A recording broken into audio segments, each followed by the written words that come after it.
There's Ian Leech, who's from Branston, and a little kiss. This is the moment when you see the Olympic flame pass from one torchbearer to the other.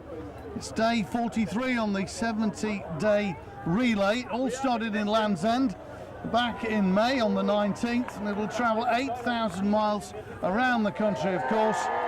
And there's Ian Leech, who holds the torch aloft. Just tell me how you fit into the picture in terms of knowing Ian. Well, I met him last year cycling to Paris, trying to raise money for charity. Ian was cycling for Lymphoma Association again.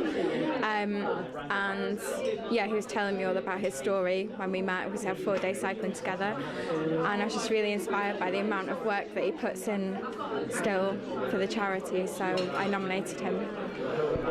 So that's the first time you'd ever met Ian in your life. Yeah. And obviously he had such an impression on you, you decided that you would nominate him. Yeah, and following meeting him as well, seeing his posts on Facebook and that, the work that he is involved with, so much work that he does that is above and beyond what most people would do. So yeah, I thought he really deserved it. To be honest, were you surprised when the nomination was accepted? No, I was really pleased because I think he deserves it, so yeah. And obviously to be here today, it's a piece of history, a one-off, and to actually see him do it, that must be really special. It was really nice to see it, yeah, it was good. And I should think, having travelled that distance, you're quite surprised at well, how well the Burton public have received all this. Yeah, there were so many people cheering for him and a big crowd of purple, all sort of wearing and supporting the charity as well, so it was really, really good to see. And it's nice to be here and just support the family as well.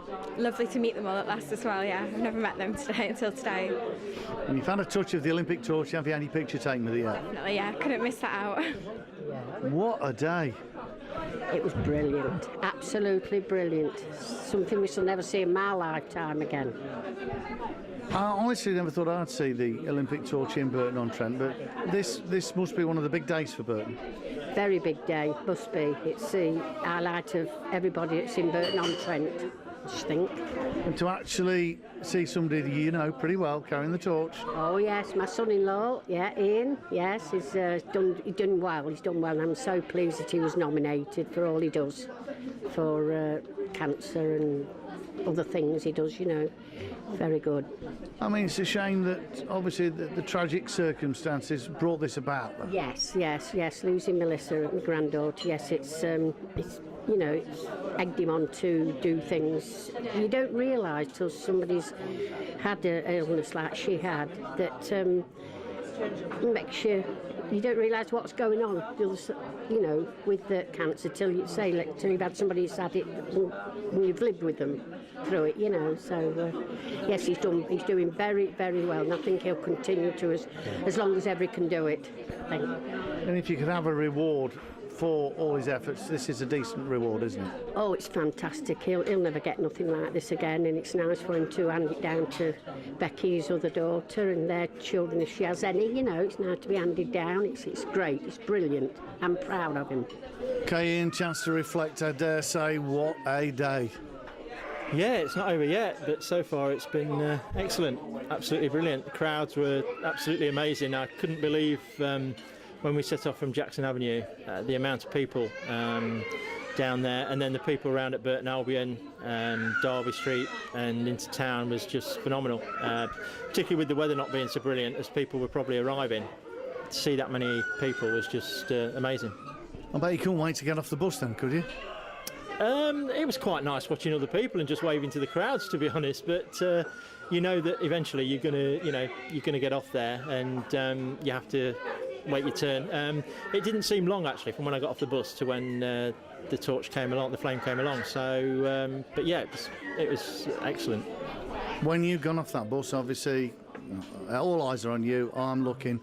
I've not seen you so happy in such a long time. Seriously, it's got to be a fabulous moment for you as you got off the bus. It's an amazing feeling. Yeah, I think the issue I had was that before this week, I've been looking at people carrying the torch, and I got quite emotional while I was watching them. And my plan was, you know, I just thought, oh, while I do this, I'm just going to be thinking about Mel. But then, as the time got nearer, I knew that that probably wasn't the wisest thing to do. And I knew she was running with me anyway. I mean, you know, that sort of goes without saying. So people on the bus were saying, you know, make sure you enjoy it, make sure you smile, you wave, and that's what I decided to do. And yeah, absolutely brilliant. So. You did all those things, and one of the nice touches, the word touch, is that you let everybody else have a touch of the torch. Yeah, well, you know, I've said all along that I got nominated for this for stuff in the community, and it's only right that, you know, people in the community should have the chance to have the photo taken with it and hold it, and it's great, you know, and it won't be going very far from my side over the next few weeks, if not few months and few years. Focal point was the exchanging of the flame, and the lady from Birmingham, Julie, ironically enough. Did you say anything to each other? Yeah, they actually said to you to talk to the person who you passed the flame to and who you handed it on to, and we decided that beforehand that we were going to have a little kiss when we passed the torch over, and then on the bus we added that with the high fives, which was quite good. But then the girl who I passed it on to at the end, the same was going to happen there, but unfortunately one of the Met Ninjas got in the way, and we didn't get a chance. You missed your kiss. Good job there were no men involved here then. Absolutely, but we did have a little kiss when we got back to the brew house, just to say you know, well done and thank you and goodbye and all that. The moment for you, was it the exchanging of the flame or the run down through the crowds? It's difficult to say really. I think all of it, but I think particularly when I got off the bus and stood there with my arms open wide, I'd seen one of the other torchbearers do that, and I thought, yeah, that's a good thing to do. So you know, I did that, and that was probably one of the highlights. And then just seeing all the people and seeing so many people who have come here today, you know, people who I've worked with sort of 10, 20 years ago. It's, you know, people who I've known through football, and people who I've not known very long, and some, you know, amazing people who I wouldn't have known if what happened hadn't have happened to Mel. But you know, they're still very much part of life now. So yeah, it's just absolutely amazing. I can't put it into, well, I can put it into words obviously, but you know, it's just incredible. And the realisation this is probably one of the biggest, if not the biggest day in the history of Burton-on-Trent. You've been part of it. Yeah, I think it's one of those things, again, that you don't really realise until you're actually, as I say, until I was on the bus and going through the streets, how big it was. You hear, you know, you see it on television and you hear things, and you know the roads are going to be closed and there's parking and there's entertainment, things like that. But it's very hard to imagine what it's going to be like until, you know, it's actually there. And I think that's the same for the people watching. I think, you know, people come along and you never really quite know what to expect. But as I say, the crowd's fantastic. And I think that as well, the town have done a really good job, I have to say, with getting the roads open afterwards.